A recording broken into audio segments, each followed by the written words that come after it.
Naimbag sa Pilipinas at duyan dagiti kang runa na damdamag diti PTV Cordillera. Nakompleto dagiti kakailian na Muslim iti Baguio City ti panagmen na menaken panagayunarda amay tunos iti pamati nga Islam. Dito Baguio City nasurok iti 7,000 dagiti nagkararag iti athletic bowl. Agipadamag ni Adrian Fulgar. Alas 6 teksapa, nagsasabat dagiti Muslim iti Baguio City anang rambak iti Idil Fitr Mubarak iti athletic bowl. Ti selebrasyon ket naangay kalpasan an nasirayan da ti kaadda ti Moon Crescent an napateg. Apan ang ikiddang iti panakarambak ti Idil Fitr gapadala itoy ket mangmarka iti rugi ti baru a bulan ti Syawal. Ti may kasangapulo a bulan iti Islamic lunar calendar.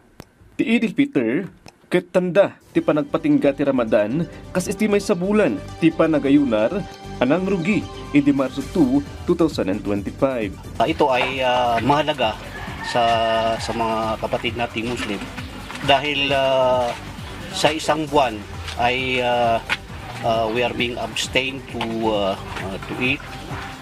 Hindi pwede magsalita ng kuan ng masama. So ito rin ang araw na dapat nagpapatawaran ang mga kapatid nating Muslims. Kung mayroon ka mang hidwaan sa kapatid mong Muslims ay you have to mag-usap kayo kasi pag hindi kayo magkakausap at may nangyari sa isa't sa inyo ay ang paniniwala ay hindi mapupunta sa langit. Tinagirag sa kamatisid, ti panaglapas iti Idil Fitr no sa dinno kat nabalik iti saan na panagaramid, iti may kaniwas, iti panangayunar. Ang hirap po ng pagpapasting, hindi ka kakain, hindi ka inom from the dawn to the sunset, so hindi ka kakain nun. Saka sa may mga asawa, hindi siya lalapit sa asawa niya. So, ibig sabihin hindi siya makikipagtalik sa kanyang asawa sa araw lang, pero sa gabi pwede naman. Kabayatan na, may samot ang mensahe iti selebrasyon ti saan kuma apan nagsinukpiat dagiti Muslim ita a kampanya kan eleksyon. Siya sino man ti kaya ti tunggal individual na ibutos at adaulo iti lokalidad. Huwag tayong maging hidwa natin sa kapwa natin Muslim kung sino man ang tutulungan ng bawat isa. Kasi rights nila ito. Adrian Fulgar, para iti Pambansang TV, iti Baru, Pilipinas. Sa Abra, Siama Munisipyo ti Bambantayan ti Police Regional Office Cordillera concern of election areas sagnan iti kaadda dagiti igam. Manibud ng rugi ti kampanya di January 12, 2025, 20 katalo nga illegal firearms tinakumpiskar sa Abra baban iti naisayangkat at checkpoints, police response can search warrants.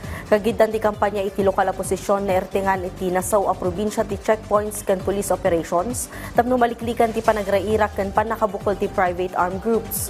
Iti tunggal munisipyo nas kana makita dagiti tattao ti napaertengan na panangipatungpal dagiti pulis iti paglintegan ti COMELEC. Nalukoy dagiti umili iti Abra nga i-report da gusto no group dan iti San Armas.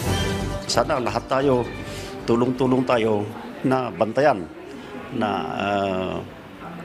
mag-report kung may mga kailangan tayong huliin na may mga dalang baril, i-report nyo lang at aksyonan ng pulis natin yan. Dagiti kang runa na damdamag dito PTV Cordillera, i-like, i-follow ka nag-subscribe iti social media platforms ti PTV Cordillera iti Facebook, TikTok, and YouTube. Para iti PTV balita ngayon sa probinsya, siya ni Audrey Villana, na imbag nga aldaw.